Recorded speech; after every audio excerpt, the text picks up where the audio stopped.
Hello, and thank you for joining the Systems for Action ResProg webinar. My name is Chris Lido. I am Deputy Director of Systems for Action and your moderator today. Systems for Action, for folks less familiar, with us is a signature research program of the Robert Wood Johnson Foundation. We support studies across the country, testing mechanisms that align and connect medical, social, and public health systems with the goal of improving population health and advancing health equity. Our ResProg webinar series serves as a platform for S4A investigators to share findings at various stages of their studies.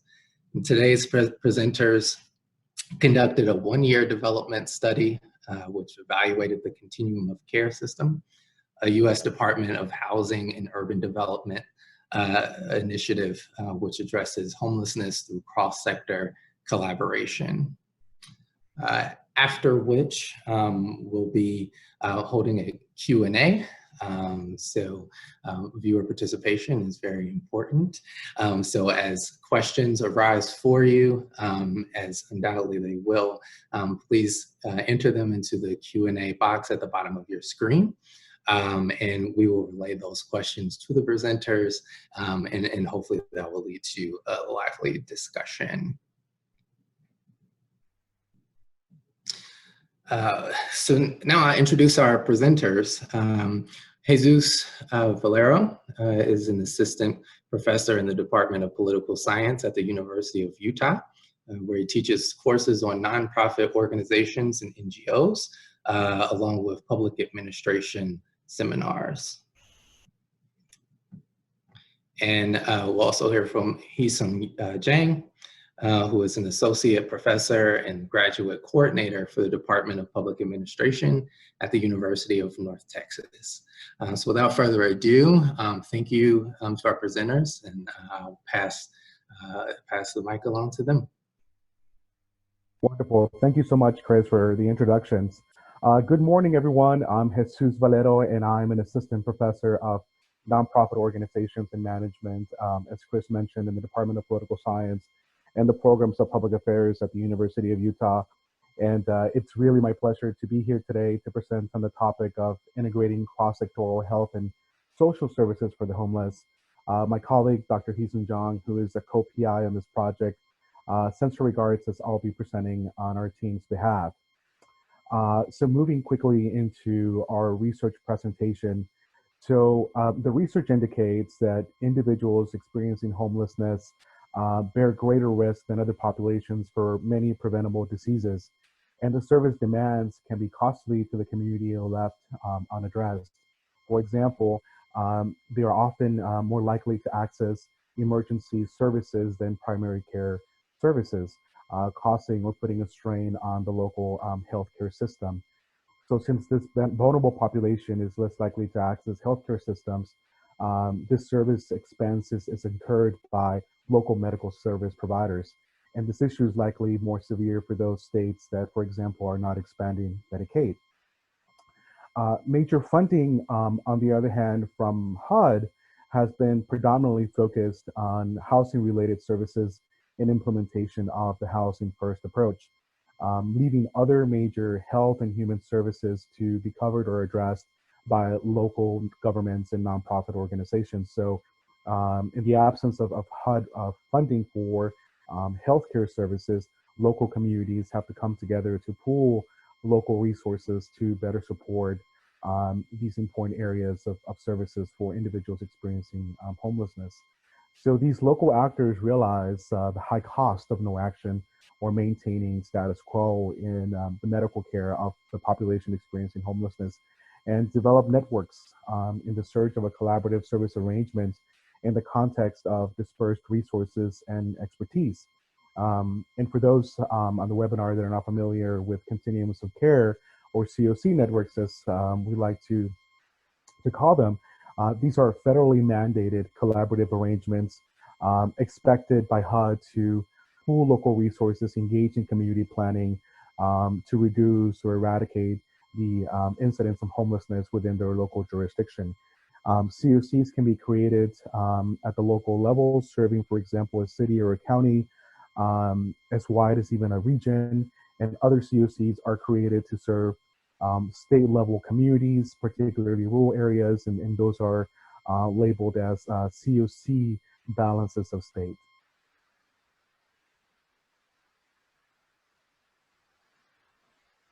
Okay, next slide. So, I'm sorry, here we go. So our research interest and motivation in regards to homeless policy is examining collaborative governance within complex policy issues. We are interested in learning about the actors that come together, the arrangements that they're able to put together to engage in collective decision making. We're interested in learning more about the extent to which various collaborative arrangements may be more effective towards reducing homelessness within the local community. For our research, we're also interested greatly in understanding the role and contributions of the nonprofit sector to collaborative arrangements. Nonprofit organizations tend to be community-based entities that respond to local needs. And so in the absence of, for example, government or the private sector responding to those local needs, nonprofits tend to develop and emerge in local communities to respond to local needs. And so we're interested to know about the role and contributions of this important sector to the collaborative arrangements that are developed to address homelessness within local communities. And lastly, for our research, we're also very interested to learn about the impact of management and leadership processes and collaborative outputs and outcomes.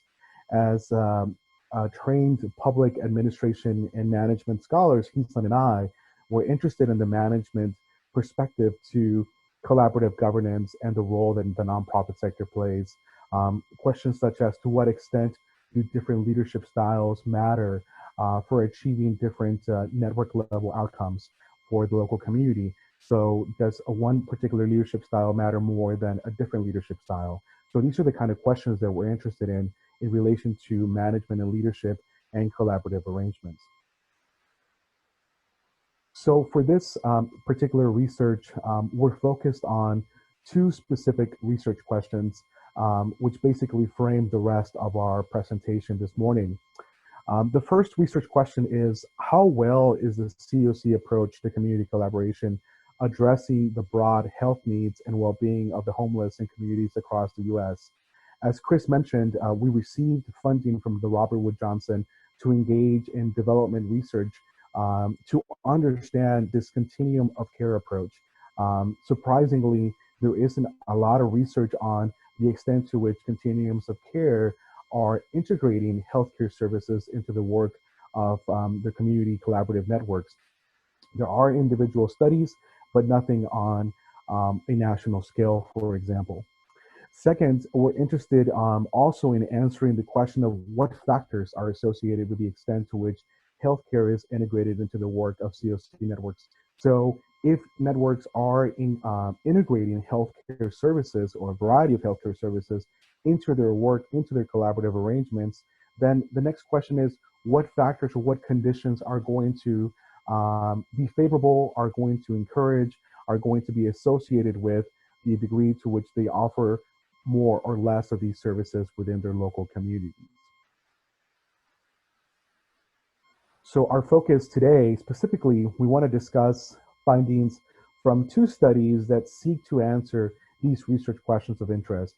How well are these CoCs integrating healthcare services into their collaborative work in the local level, and what factors are associated with variation of the integration of healthcare into the CoC's collaborative work. We also want to discuss our findings and possible directions for future research. Third, we'd like to talk a little bit about some of the current research and community efforts of our research team. So again, as Chris mentioned, this was a development research, but we have continued to sort of develop some of the findings and some of the work that we've done and taken it into other directions. And so we'd love to talk a little bit about where that work is going. And lastly, we'd love to open up an opportunity for Q&A at the end of our session. So just a broad discussion of our methods, the design that we pursue to be able to engage in this research of understanding the healthcare integration as well as social services into the work of CoCs. We first started with just a review of the homeless policy context. We really wanted to understand both the federal sort of perspective on this, as well as the local perspective on homeless policy, to get a sense of how different levels of government are sort of perceiving the responsibility and the importance and value of addressing homelessness issues within local communities.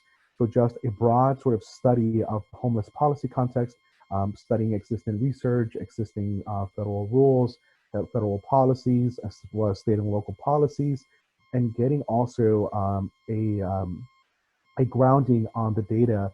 What does existing data say in terms of the healthcare issues that individuals experiencing homelessness are more likely to face, and to what extent is any of this currently being addressed through the CoC approach. Then we moved over to a national survey of these continuums of care. We developed a survey in consultation with a colleague at the University of Utah who is an expert on the medical side of homeless policy. And we worked together to develop a survey to get a sense of what kinds of services are being provided across continuums of care, what kinds of challenges, what kinds of needs continuums of care are currently experiencing, to get firsthand accounts on the degree to which collaboration is occurring around the integration of healthcare into the work of these collaborative arrangements. So out of a national survey that was sent out to over 300 continuum of care networks that are created across the country at the local level, we received a total of 176 complete surveys for a response rate of 46%. We were quite pleased with that and are incredibly grateful to all of the CoCs that participated in this research. So for the first study again, that I'll jump into first, here is our discussion of CoCs and their integration of healthcare into network collaboration. So to give you sort of a broad landscape of the healthcare needs of individuals experiencing homelessness, we collected data from HUD, specifically the 2017 point in time count, to get a sense of the reporting of these point in time counts of individuals experiencing homelessness.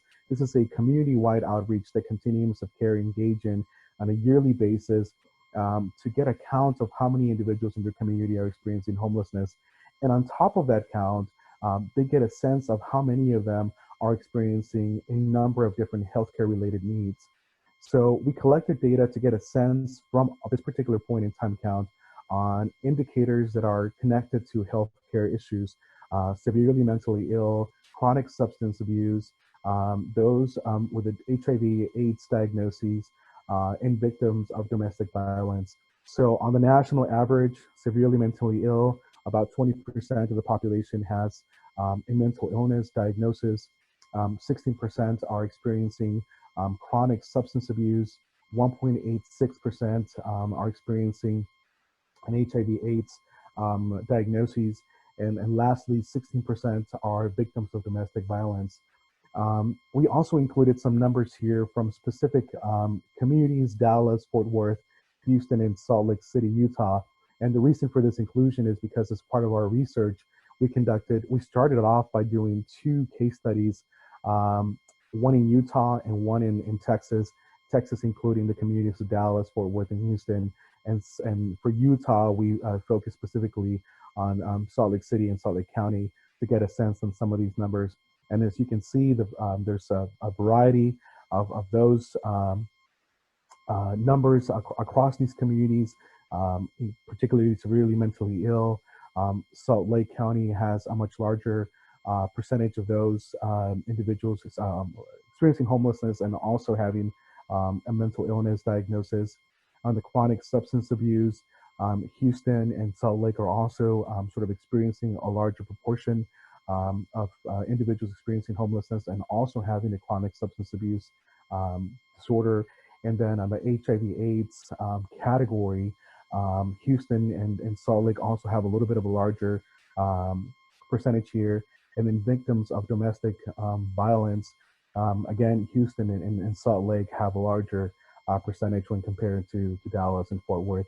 So again, this was just sort of for the purpose of giving you some sense of what the data, existing data sources tell us about the extent to which individuals experiencing homelessness are also experiencing some sort of healthcare related need.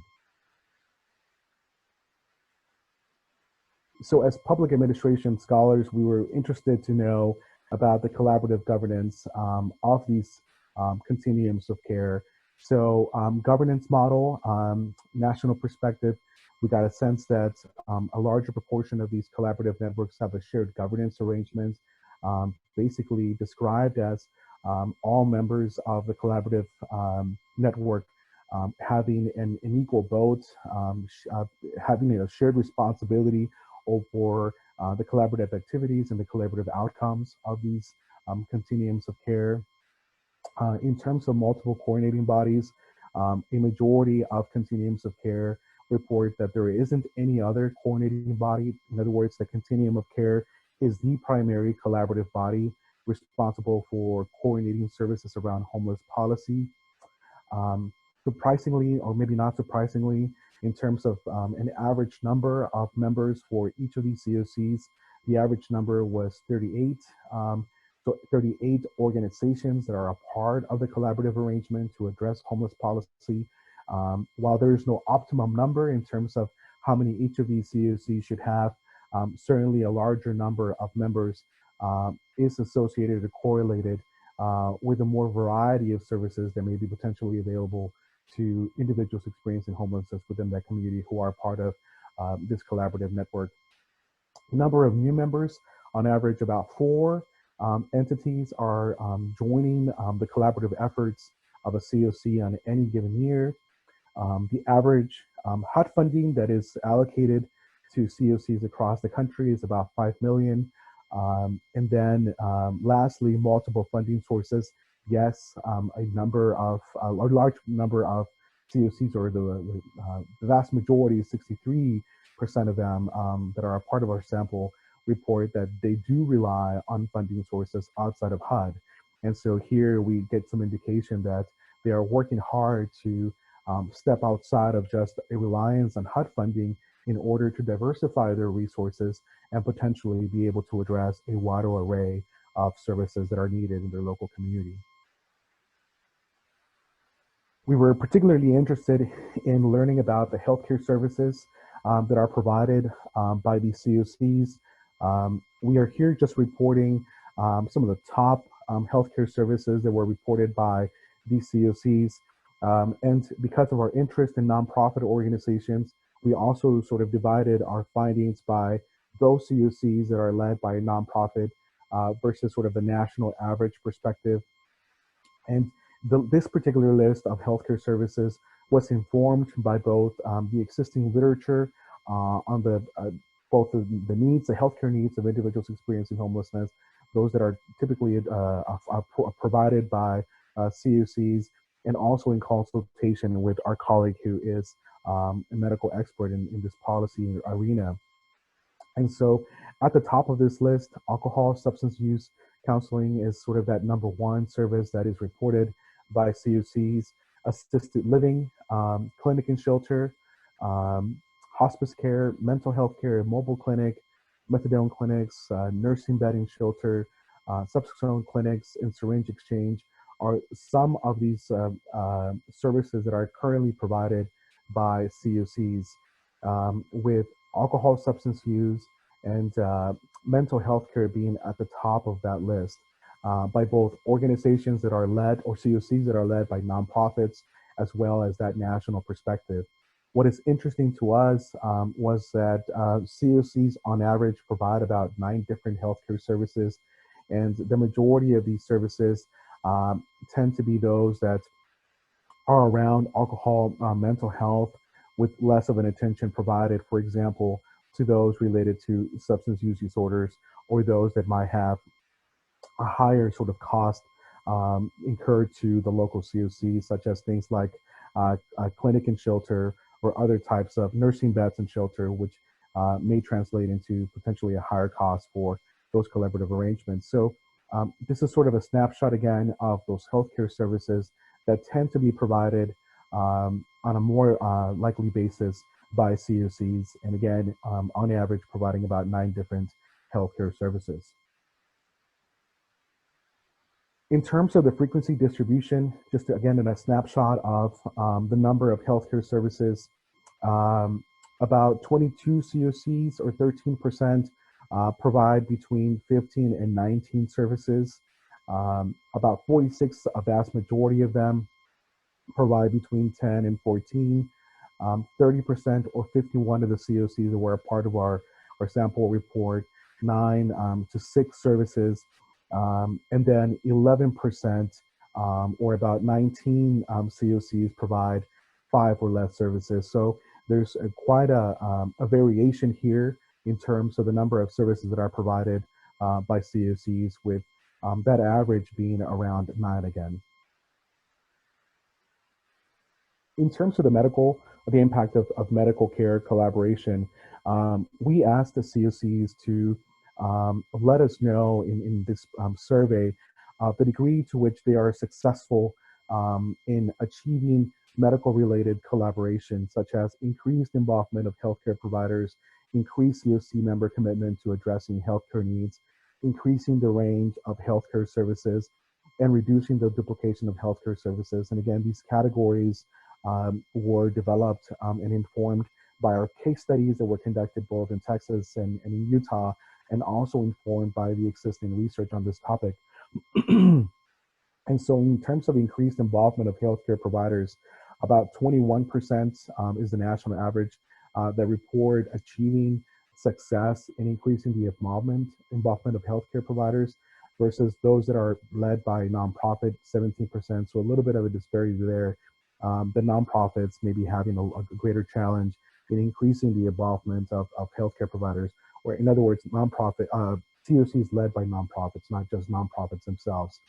And then in terms of increasing CoC member commitment to addressing healthcare needs, on average, about 17% of our sample report achieving some level of success in increasing the commitment of their CoC members to addressing healthcare needs. In terms of increasing range of healthcare services, about 14% on average respond that they are making a difference in this area of being able to diversify the number and variety of healthcare services that their continuums of care are able to provide, versus 9% for those CoCs that are led by nonprofit organizations. Lastly, reduction of the duplication of healthcare services, which is dubbed as an important impact or effect of the collaboration process. And when you're able to pool resources, you're able to then realize who is providing what, and as a consequence, able to reduce the duplication of any sort of service that any one entity is providing. Here, this is sort of the area that, on average, CoCs report less of a success. 5% on average report a reduction in the duplication of healthcare services, versus 3% of those led by a nonprofit report having some success here. So some impacts are being had across these CoCs and across the country in this various categories, with some areas seeing greater success than others. Increased involvement of healthcare workers appears to be having being a greater success than reducing the duplication of services or increasing the range of healthcare services provided by these continuums of care. We asked CoCs an open-ended question of what challenges are you as a continuum of care experiencing in the range of, or in the area of integrating health and social services into the work of your collaborative arrangement. And so here we're reporting the top 7 challenges that we coded out of those challenges reported by CoCs themselves. And perhaps not surprisingly, insufficient resources is the greatest challenge that CoCs are experiencing. at 92% of the national average, 92% by those CoCs led by a nonprofit organization, followed by unfunded policy mandates, 82% at the national level, 82% at the nonprofit side. So unfunded policy mandates may be things like expecting CoCs to integrate healthcare services, but perhaps not providing the resources for them to engage in this type of integration. Lack of network sustainability, not being able to have the resources and the plans to be able to maintain the efforts of the collaborative arrangement over time. On average, about 82% report this as a problem at the national level or average, whereas nonprofit-led networks are reporting this issue on a less likely basis at 59%. Lack of support from local elected officials is another key challenge experienced by CoC collaboration. Our previous research has found that having a champion of the cause, particularly those who are elected officials or those that are publicly sort of visible actors in the local community who have strong social capital, really matters for helping CoC networks take their efforts to the next level to be able to be successful in securing resources as well as securing the support of local communities to be able to eradicate the challenges relating to homelessness. So here, CoCs on average are reporting this to be a significant challenge of a lack of support from local elected leaders. Power imbalance among members is another challenge reported, 72% and 72% also at the CoC nonprofit level. Lack of accountability and lack of engagement of other key stakeholders, 69% at the national level and 70% at the nonprofit-led CoC. So again, some challenges here that are significant and that are posing difficulties for CoCs to be successful in the integration of healthcare and social services into the work of their collaborative arrangement. So to summarize this first study, it appears that based on this survey of CoC networks across the country, that collaborative arrangements are varied, that some are provided, some CoCs are more successful in providing a larger array of healthcare services than others, that some are being successful in achieving higher levels of impact in terms of being able to raise awareness within their CoC to get the support of their members to be on board with providing larger and more varied services relating to healthcare, and that some of them are significantly challenged by things such as lack of sufficient resources and the lack of local key actors being supportive in the work of the collaborative arrangement. So moving on to study number 2, here we are interested now, since we have sort of a landscape of understanding of what is happening across the CoCs in terms of their ability to integrate healthcare services in the number that they're providing. We now next want to know more about the factors that are associated with the integration of healthcare into network collaboration.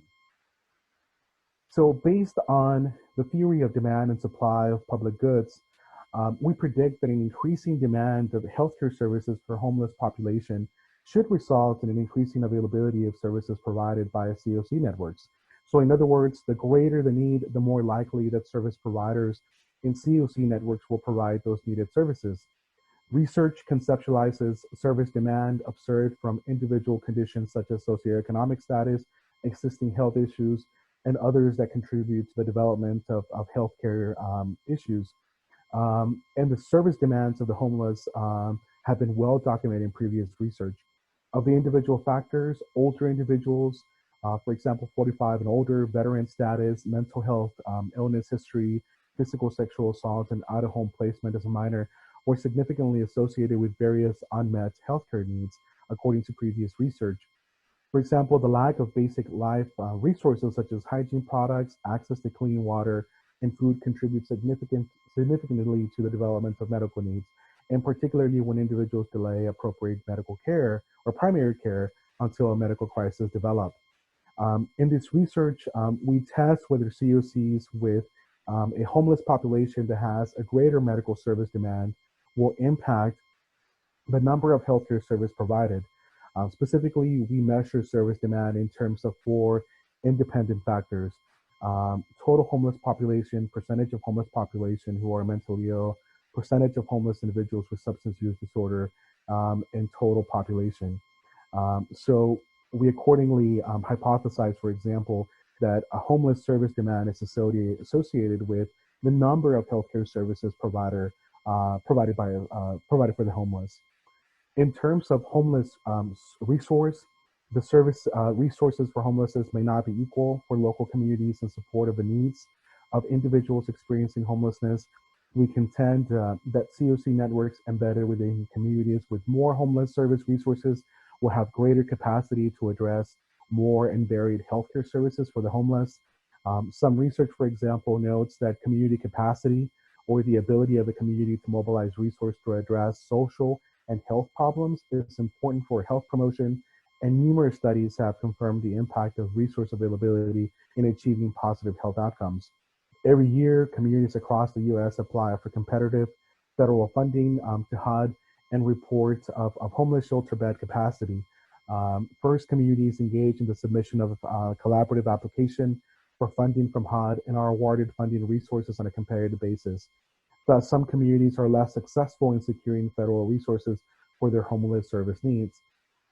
Second, and in conjunction with the point-in-time count of the number of homeless, communities also engage in a count of the available shelter beds from across sector homeless service providers. Beds are defined as shelter spaces for individuals and families experiencing homelessness. Sheltering capacity has been highlighted in previous work as a fundamental service resource from the current Housing First federal approach in an effort to house individuals who are experiencing homelessness. Because federal funding and available shelter spaces are crucial to homeless service resources, we argue that the availability of homeless service resources that are measured as HUD funding, shelter beds, respectively, will affect the number of healthcare services provided to the homeless. So in this research, or in this particular study, we've hypothesized that homeless service resources are associated with a number of healthcare services for the homeless. Lastly, we also take a close look at the service network capacity. We hypothesize that CoC network capacities matter in explaining the provision of healthcare services, such as things like the number of member organizations in the CoC and years that the CoC has been operating in the local community. We know that services for those experiencing homelessness have historically been fragmented, meaning that service providers have tended to operate in silos. In addition to healthcare, individuals experiencing homelessness also need stable housing, reliable transportation, employment opportunities, and a healthy family environment, among other needs. Homeless service systems have to integrate service providers from all sectors to more effectively care for homeless patients and facilitate a collaborative network of diverse service organizations of shelters, medical service providers, criminal justice and local governments, and others. CoC networks that are able to engage a larger number of service providers in the network, we think, may be better positioned to coordinate greater availability of healthcare services for the homeless through the sharing of knowledge and expertise and the reduction of duplicate services that can be achieved through collaboration. CoC networks may also vary in their experience. They carry in collaborating and bringing service providers to pool resources and engage in community-wide planning. So we consider the number of years that the CoC has been in service to the community. Previous research strongly suggests that prior collaboration experience matters and that experience helps in reducing barriers to partnership work and in building trust within the community. So we test network characteristics of number of member agencies and years in service within the local community respectively, and hypothesize that these are associated with the number of healthcare services for the homeless. So again, this is sort of a broad testing of a theory of demand and supply of public goods, and argue that service resource, service demand, and service network capacity matter in explaining the integration of healthcare services into the work of CoCs. So to briefly present a little bit about the analytical results of this, and I'll start with the homeless service resource.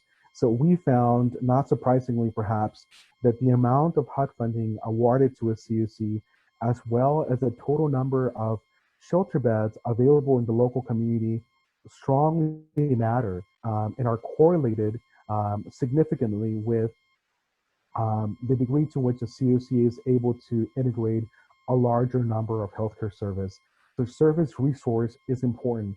Having the support of federal resources as well as local capacity in terms of having shelter beds is going to be correlated to the degree to which the CoC is able to provide a larger number of healthcare related services to their local homeless population.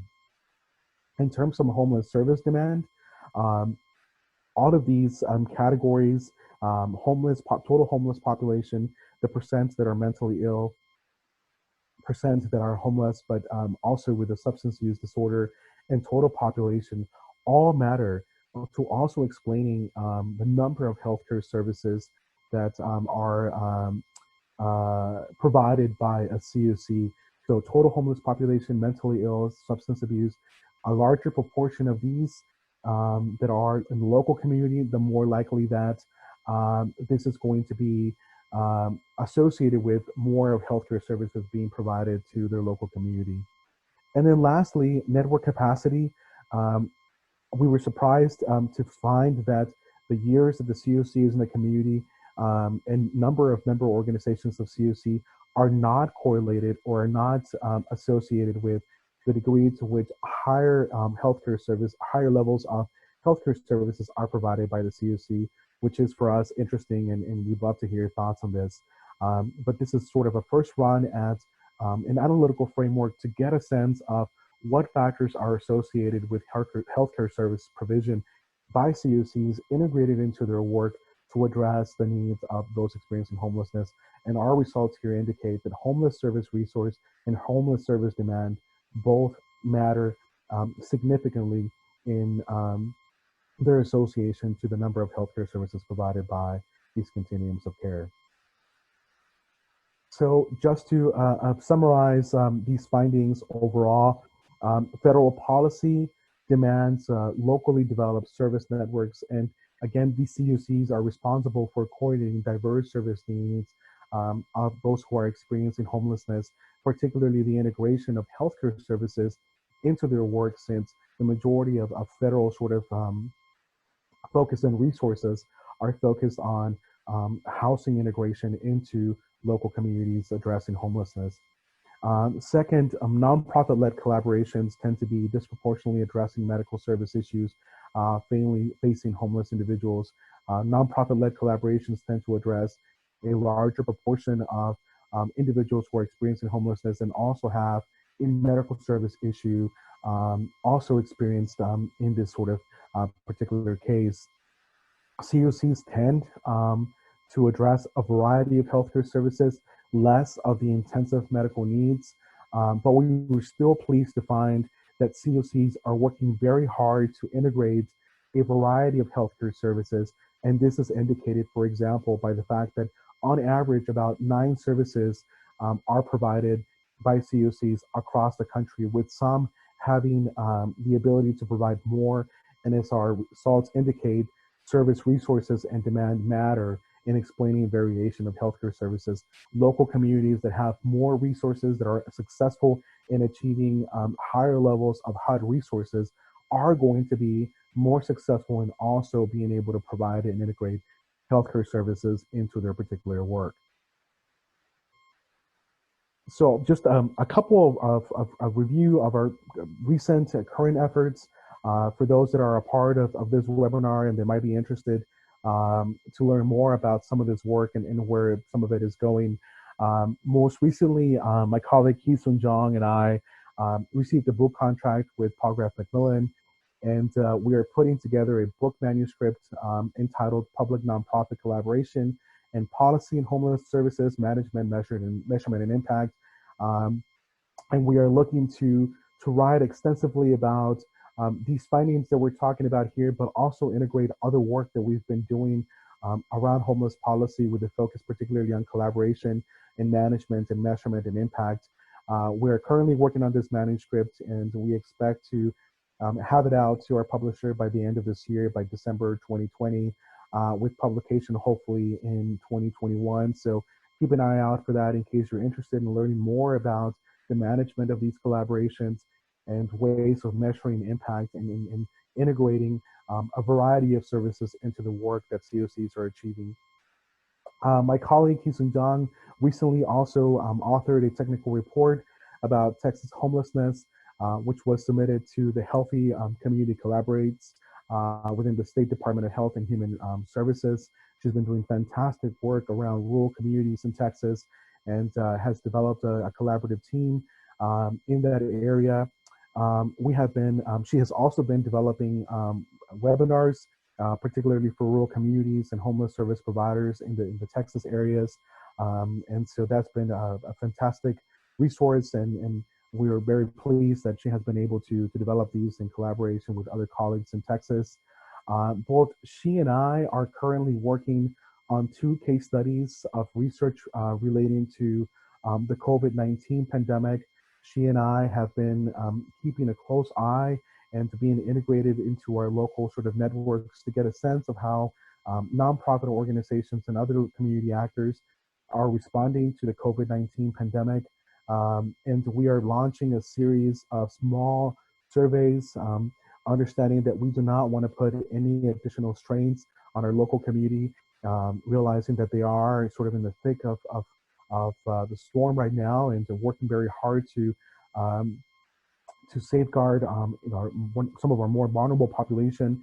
And so we are working with 2 different teams to put these surveys out to understand the challenges, the effects of the COVID-19 pandemic, but also understand factors that are helping these providers be resilient in the wake of this public health pandemic, and to understand long-term needs to be able to stabilize homeless service networks across both of these communities. More recently as well, I had the privilege of working with a colleague at the University of Utah, Linus Vedin, to lead research and the drafting of the first ever statewide strategic plan on homelessness for the state of Utah. This was a fantastic and quite a humbling experience for me to be able to get it integrated into our local community here and to work with colleagues and experts and others in the front line across the entire state of Utah. I had the privilege of traveling across local communities to get a sense of what was going on locally, what were some of the conditions that were placing challenges in their local collaborative efforts, and to develop a plan that was for all of Utah. You can do a Google search for it and be able to read a little bit more about our findings, as well as some of the plans that we developed in collaboration with the statewide committee on homelessness in Utah to be able to develop some strategies for reducing homelessness in our state. Thank you so much for this time. I greatly appreciate this opportunity to talk a little bit about some of the ongoing research that my colleague Hee-Sun Jang and I have been engaging on, and I welcome the opportunity to answer any questions that you may have.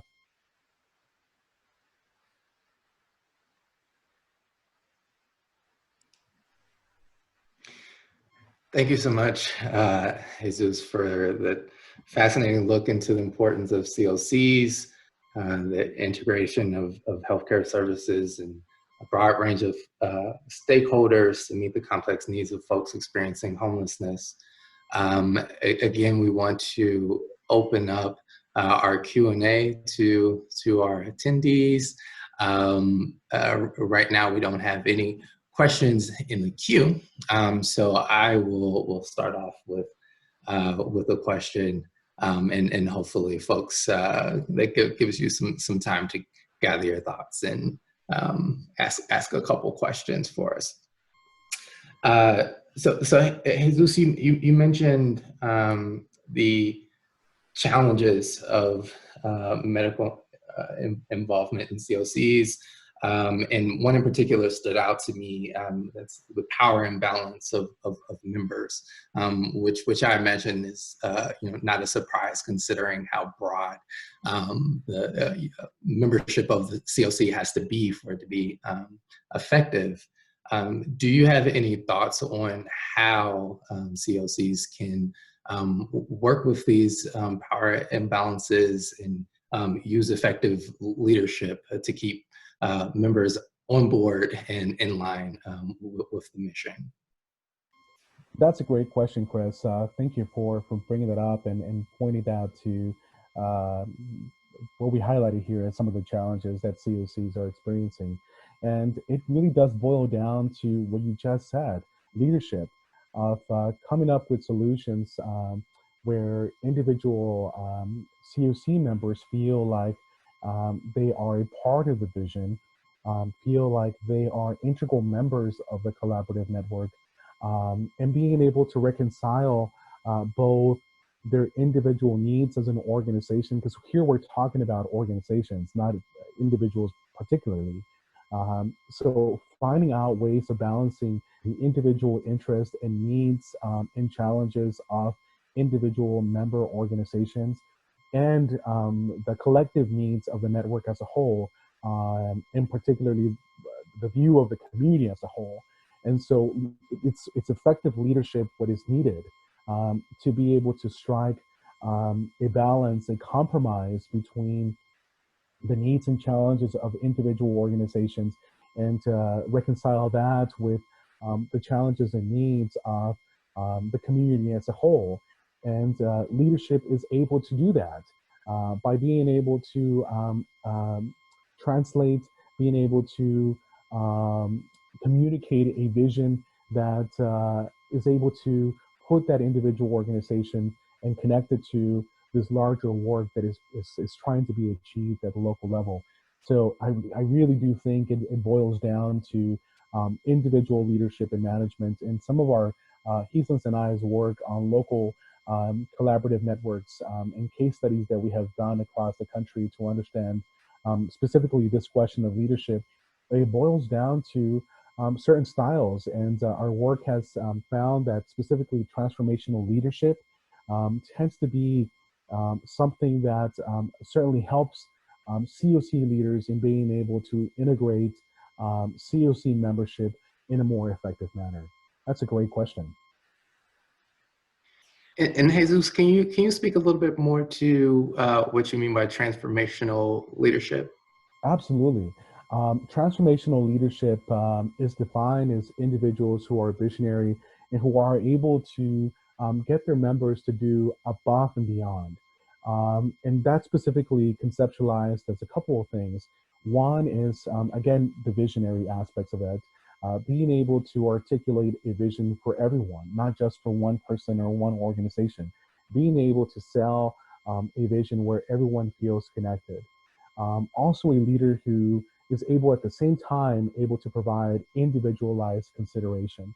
And that is specifically an effort where the leader is able to pay close attention to the individual needs of every organization, being able to put themselves in the shoes of that organization and to understand their dynamics, their challenges, their turmoils, also their needs, and also their strengths. So individualized consideration is an important aspect of transformational leadership. And another aspect of that is intellectual stimulation. And by that, I mean able to create an environment where all members, including the leader himself or herself, is able to challenge the status quo and think outside the box. So no idea is not good enough. It's a space where everyone is able to really think outside the box and able to come up with innovative solutions to the challenges or needs that are faced in the local community. And then lastly, a transformational leader is basically someone who others admire and who others see themselves to feel like they can follow because of their ethics, because of their ability to work hard and to strike a balance across these different things that are important of not just the local community, but the organization and individual entities themselves as well. So just a couple of different sort of important descriptors of what transformational leadership is all about, which boils down to individuals who are visionary, who are able to get people to think outside the box and are able to take organizations and collaborative networks to the next level.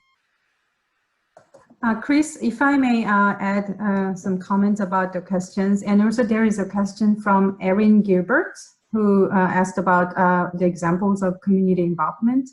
And this power imbalance among these members of CoC has been indicated one of the key challenges.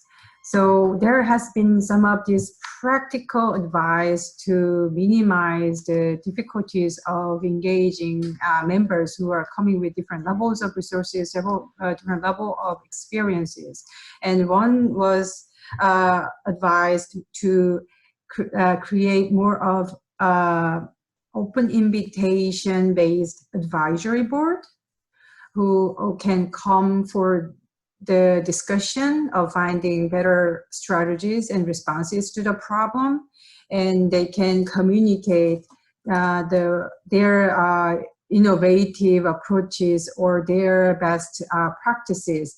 And the leaders of the CoC are kind of appreciate this information in a way to realize these services are exercised in the community. So in response to the Erin's questions about community involvement and how this community involvement is reflected in the service choices, and we observe some of the CoCs are actively engaging with community members who may not officially part of the CoCs, but serving for the homeless for many years. And those examples are local churches and soup kitchens. And they are invited to the discussions, like the regular discussions, as a member of advisory board. And their input was appreciated in a way to develop those services in response to the demand of community.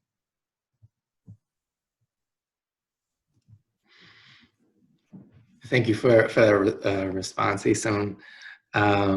We have a few other questions that I'd like to get to in the interest of time. This one comes from Christina Benitez, and Christina wants to know if there if there is any work being done to collaborate or include FQHCs, federally qualified health centers, into these CoCs. That's a great question. In response to that, Christina, I know that at least in a number of different samples that we've looked at, qualified centers are key and integral members of Continuum of Care networks across the country. I know for a fact in the Utah case, we have seen these to be important components to both not just inform the practice of healthcare services for vulnerable resource communities, but also just to be an important collaborative partner in coming up with innovative solutions to the issue of integrating healthcare into the work of collaborative arrangements. So we have seen these federally qualified healthcare centers to be important and key partners of collaborative arrangements across the country. That's a great question.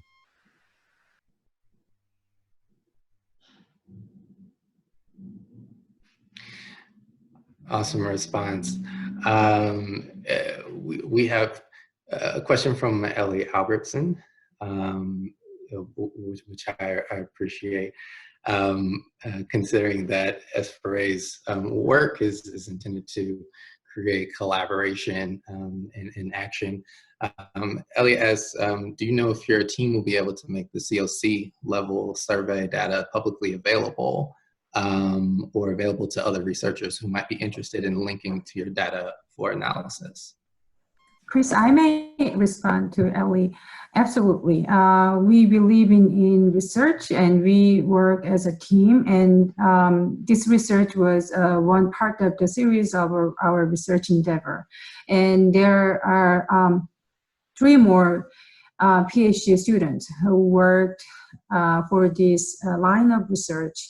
And it's always better to learn from other efforts by sharing the data source. So we don't like own this data exclusively to ourselves only. We will be happy to discuss and find a way to expand our understanding about this important topic.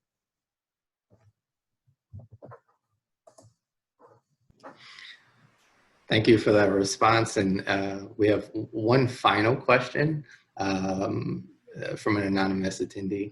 They'd like to know, or at least would like you to say more about how variation in healthcare services provided by CoCs was measured in your data. And they want to know more about the measure you correlate with service demand, capacity, and resources. Yeah. Go ahead, Hisan. Well, I can start just answering very general kind of contextual understanding about these services that we studied for this survey, because there wasn't much of the understanding about types of services, medical and health services that is designated for the homeless population, individuals and families. So the development of list of these medical and like health services for the homeless population was very important part of our research. So for understanding these lists of the services, we rely on the literature, and also we talk to the medical service expertise and providers who work closely with homelessness. And we found one of most effective and in demand was this mobile clinic and clinic in shelter, and also the respite beds or nursing beds in the shelters. And that was very interesting understanding from conversation with the service, homeless service providers, because they believe these people who are not having home has to recover after their immediate, like the medical attention, medical services, that's the way they can minimize recurrence of these issues. But it's there is an upfront investment has to be made, and agreement has to be made amongst the service providers. But the impact of these services are very productive and very effective. So that has been indicated, and we saw there was an important correlation that we found, the demand and service responses. So Jesus may add some comments too. Yeah, the only other thing I would add to that is we basically tabulated the number of healthcare services, and that's basically just how we measured that particular item on our analytical framework, just the number of healthcare services that are provided to get a sense of what this variation looks like. Thank you for asking that question. Great question and great responses. Thank you so much, Jesus Valero and Hisum Jang, for this fascinating conversation. Is there any way for folks to contact either of you if they have follow-up questions or want to learn more about your studies? Oh, absolutely. Yeah, they can certainly contact us. My email is jesus.valero@utah.edu. So feel free to email me, and I'm sure Hisan would be open to that as well. Sure. Awesome. So I have a few announcements, and thank you again to both of our presenters for this dynamic discussion. Please join us Thursday, April 30th at 3 p.m. Eastern Time for our first Twitter chat. The topic will be systems alignment in the time of COVID. We'll lead an online discussion on how medical, public health, and social services systems can work better together during this pandemic. You can participate by following @Systems for Action on Twitter. and join the discussion live on our feed. Please use the hashtag Line Systems Save Lives on all of your tweets, and you're encouraged to answer and ask questions and comment. We really look forward to this discussion. So please join us for our upcoming webinars. May 13th, we'll be hearing from Jose Pagan about testing an integrated delivery and financing system for older adults with health and social needs. And May 27th, we'll be hearing from Mariana Chilton, and she'll discuss the impact of integrating behavioral health with temporary assistance for needy families to build a culture of health across 2 generations. And of course, if you would like to learn more about the studies that we fund, please check out our website, systemsforaction.org, and also follow us on social media, and feel free to reach out to us directly if you know of any folks who would particularly find this research helpful, who are practitioners or policymakers in the space. Systems for Action is a national program office of the Robert Wood Johnson Foundation and a collaborative effort of the Colorado School of Public Health. Looking forward to seeing you all May 13th, and until then, take care of yourselves and have a good rest of your day.